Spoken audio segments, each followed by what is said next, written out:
Ayatollah खामनई और मसूद पज़ेश्कियान समेत Iran की आला क़यादत को टारगेट करने का खौफनाक मंसूबा बेनकाब हो गया। अमेरिका क्या करने जा रहा है? आमिर रज़ा से बात करते हैं। आमिर भाई, एक खौफनाक मंसूबा सामने आया है, ये मंसूबा क्या है? हमारे नाज़रीन को बताइएगा। अच्छा, ये कल भी मैं इस पे बात करना चाह रहा था और कल मैंने मुख्तसर पैराए में इसकी बात की थी कि कोई ऐसा सिस्टम बनाने जा रहे हैं जिसमें वो ये समझते हैं कि वो एकदम से हेलीकॉप्टर्स के ज़रिए एटमी रिएक्टर्स पर उतारेंगे।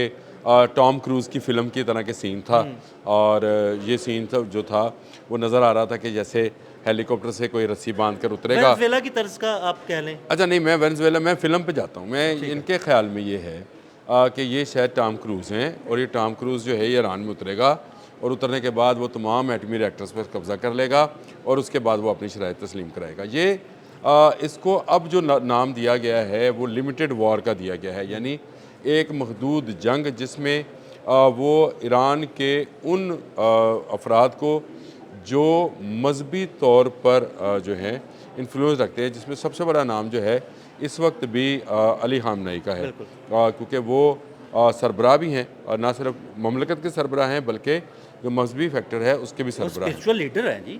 बिल्कुल ऐसे ही है और उनको जो है सबसे पहले जो गिरफ़्तार किया जाएगा। आपको याद है हमने एक व्लॉग किया था जिसमें बहुत सारे लोगों ने कहा था कि भाग के रशिया चले गए। बिल्कुल, बिल्कुल। अब व्लॉग किया था उसके अगेंस्ट, मैंने व्लॉग किया था कि ऐसी कोई बात नहीं है। ऐसी अली कोई बात खामनई नहीं, बिल्कुल। और बिल्कुल उसके 2 दिन के बाद अली खामनई एक जुमे की नमाज में नमूदार भी हुए। बल्कि हमने खिताब भी यही किया। यही बात की थी कि वो लोग कह रहे थे कि जी बंकर में छुप गए हैं, लेकिन 2 दिन के बाद वो जुमे की नमाज में बिल्कुल आए आवाम के और सामने आके उन्होंने खिताब भी किया।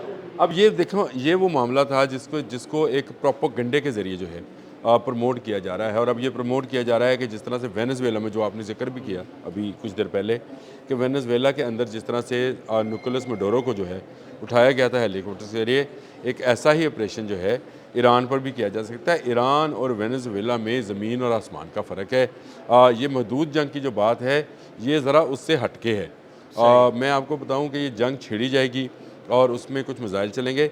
देखें, बीबीसी भी इस महदूद जंग की बात कर रहा है, मैं उसको लिंक दे देता हूँ, और रॉयटर्स भी बात कर रहा है। रॉयटर्स तो एक्सक्लूसिव के तौर पे चला रहा है कि ये उसकी एक्सक्लूसिव स्टोरी है कि वो ये प्लान बन चुका कि जो अहम रहनुमा हैं जिनके आपने जिक्र भी किया, नाम भी लिए, ये अहम रहनुमा हैं जिनको गिरफ़्तार किया जा सकता है और एक ऐसा ऑपरेशन किया जा सकता है जिसमें ये सारी गवर्नमेंट जो है मफलूज हो जाएगी और उसके बाद अपनी शराइत पर अमेरिका तस्लीम करेगा। देखें, जब कोई भी जंग शुरू की जाती है तो उसके लिए बहुत सारी प्लानिंग की जाती है, बहुत सारे प्लान्स आपके सामने हो। इवन आपके घर में कोई इवेंट हो तो आपके जहन में बहुत सारे प्लान्स होते हैं कि यार आज इसमें बिरयानी पकाएं या कौरमा। मैं आप ऐसी जेन्युइन नेचुरल सी बात कर रहा हूँ। तो आपका जंग तो एक बड़ी चीज़ है ना जी। एक मुल्क एक दूसरे मुल्क से टकराने जा रहा है तो उसके लिए कितने प्लान्स बनते होंगे। मेरा ये ख्याल है कि ये प्लान ज़रूर ज़ेर बहस आया होगा कि एक महदूद जंग शुरू करके अहम रहनुमाओं को गिरफ़्तार किया जाए और एटमी रिएक्टर जितने हैं उनको तबाह कर दिया जाए डेटोनेटर्स के ज़रिए, यानी हेलीकॉप्टर से उतरें और डेटोनेटर्स के ज़रिए वहाँ पर तबाही फैला दी जाए और उससे पहले मिसाइल या बॉम्ब से हमला करके जो उसकी सिक्योरिटी गार्ड्स हैं, जो उसकी सिक्योरिटी हसार हैं, उनको ख़त्म किया जाए। जो रडार्स हैं, जो मिसाइल बैटरी हैं, उनकी हिफाजत के लिए मौजूद हैं, उनको तबाह किया जाए और इसमें इस जंग को जो है शहरों तक ना लेके जाया जाए। मैं जो बात कहना चाह रहा हूँ आप ज़रूर उसका सवाल कीजिएगा, लेकिन मेरी बात ज़रा मुकम्मल होने दें कि उसको शहरों तक ना लेके जाया जाए। शहरों में सिर्फ वहाँ पर कार्रवाई की जाए जहाँ जहाँ पर ये अहम रहनुमा जो हैं मौजूद हों, यानी उनके जो घर हैं या उनके जो, अगर आप बंकर का भी कह लें तो बंकर्स हैं, उन पर कार्रवाई की जाए। इस जंग को पूरे ईरान पर ना फैलाया जाए ताकि ईरान पर एक कठपुतली हुकूमत जो है वो कायम की जाए। अब आप बात करें। आमिर भाई, मेरा सवाल ये है कि अगर ये किसी ऐसी साइट जो न्यूक्लियर साइट है उस पर अटैक करते हैं या डेटोनेटर से धमाका करते हैं, तो जो जौहरी मवाद है उसकी ताबकारी फैलने का खदशा नहीं होगा? नहीं नहीं, इस तरह की चीज़ नहीं है ये। असल में एक एटमी रिएक्टर के अंदर एक यूरेनियम को जौहरी तवानाई में तब्दील करने का एक बहुत लंबा प्रोसेस होता है। ये प्रोसेस किसी दिन डिस्कस भी कर लेंगे कि वो प्रोसेस क्या है, किस तरह से उस यूरेनियम को अफजोदा किया जाता है और उसके लिए उसकी हिफाजत किस तरह से की जाती है। ये उसके बाहर देखें, अंदर तो उसके फ़ौज नहीं बैठी ना, सही। अंदर आपको हमला करने की ज़रूरत नहीं है। और कोई भी मुल्क जो है जिसके पास ये एटमी रिएक्टर्स हैं वो अपने एटमी रिएक्टर्स को ख़ुद ख़त्म नहीं करेगा कि क्योंकि उससे उसके अपने शहरी जो हैं अपने फ़ौज जो है या अपनी दिफाई हसार जो है उसको नुकसान पहुँचेगा। और तीसरी बात यह है कि ये तसल्ली कर ली गई है कि ईरान के पास कोई जो है एटमी वॉरहेड नहीं है। सही। देखें ये तसल्ली कैसे की गई है, उन्होंने बड़े मज़े से आपको मुज़ाकरात की, यानी ईरान को, आपसे मुराद या मुझसे मुराद है कि ईरान को मुज़ाकरात में उलझाया। आपने अमान को अपने गारंटी पेपर्स दिए हैं कि हमने कोई यूरेनियम एटमी वॉरहेड में तब्दील नहीं किया है। तो ये गारंटी पेपर जो हैं इनकी आपके ख्याल में कितने सेकंड्स, नैनो सेकंड्स के अंदर जांच होगी कि ये ऐसा है कि नहीं है। और दुनिया में अब ऐसे हालात हैं कि आप सैटेलाइट से भी यूरेनियम की अफजर्दी का पता चला सकते हैं। ईरान पर दबाव सिर्फ इसलिए बढ़ाया जा रहा है कि वो यूरेनियम की अफजर्दी रोके, क्योंकि ये इस हद तक चला गया था जिसमें एटमी वॉरहेड बन सकते थे।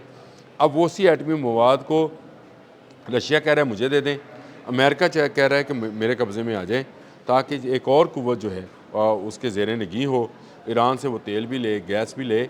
और उसके लिए उसने जो प्लानिंग है, जो आज आपकी स्टोरी आपने ही मुझे भिजवाई, और स्टोरी के मुताबिक तो यही है कि इसमें महदूद पैमाने पर एक जंग शुरू की जाए, शहरों तक इसको ना फैलाया जाए, ईरान में तबाही ना मचाई जाए, लेकिन अपने टारगेट्स जो हैं जो कि वो 4-5 अशकाल में हम बयान करते रहते हैं, अब वो टारगेट्स जो हैं वो हासिल किए जाएँ। न्यूक्लियर प्रोग्राम रोल बैक करा लिया जाए, मिसाइल प्रोग्राम को 300 किलोमीटर तक ले जाया जाए ताकि इसराइल पर हमला ना हो सके। और उसके अलावा पासदारान इनकलाब की तादाद जो है 9.5 से 5 लाख कर दी जाए, और गवर्नमेंट टॉपल कर दी जाए, और तमाम जो तेल के ज़खायर हैं उन पर अमेरिकन या यहूदी कंपनीज जो हैं उनको इजाज़त मिले और वो जो जाकर काम करें। और जो पैसा है वो ईरान का इस्तेमाल जो है कोई और मुल्क करेगा, यानी वो किसी और मुल्क के पास जाएगा, वहाँ से वो चक्कर लगा के, यानी वहाँ से वो टैक्सेशन के सारे निज़ाम से एक और कटौती हो के, ये वेनेजुएला के साथ हो रहा है तो मैं आपको बता रहा हूँ कि कतर के अंदर जो पैसा जा रहा है, ये कतरी जो ले रहे हैं उसमें वो अपना हिस्सा भी रख रहे हैं।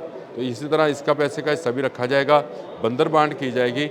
ये वो प्लान है जिसको आप महदूद जंग कह लें, जिसको आप वेनेजुएला टाइप कोई ऑपरेशन कह लें। ये मुख्तलिफ चीज़ें जो हैं डोनाल्ड ट्रंप के सामने खुली पड़ी हैं, और वाशिंगटन में बैठा तमाम जो थिंक टैंक है वो इस पर काम कर रहा है कि ईरान को किस तरह से दबाव का शिकार किया जाए।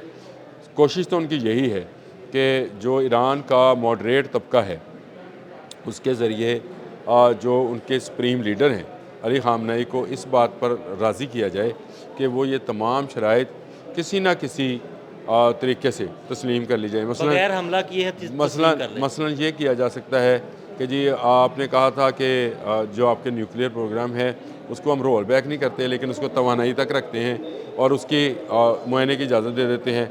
अली हमने से इस पर दस्तखत करा लिए जाएँ, इस पर दस्तखत करा लीजिए कि अमेरिका कह रहा है 300 किलोमीटर, हम कहते हैं जी 500 किलोमीटर। यानी वो जो SRBM है या MRBM है या ICBM है, इन तमाम को ख़त्म कर दिया जाए जो 1000 किलोमीटर से ऊपर चले जाते हैं, शॉर्ट रेंज, मीडियम रेंज और लॉन्ग रेंज जो हैं, इन तमाम बैलिस्टिक मिसाइल प्रोग्राम को। तो हम वो जी 300 कह रहे हैं, 500 कह रहे हैं, ये इस चक्कर में है।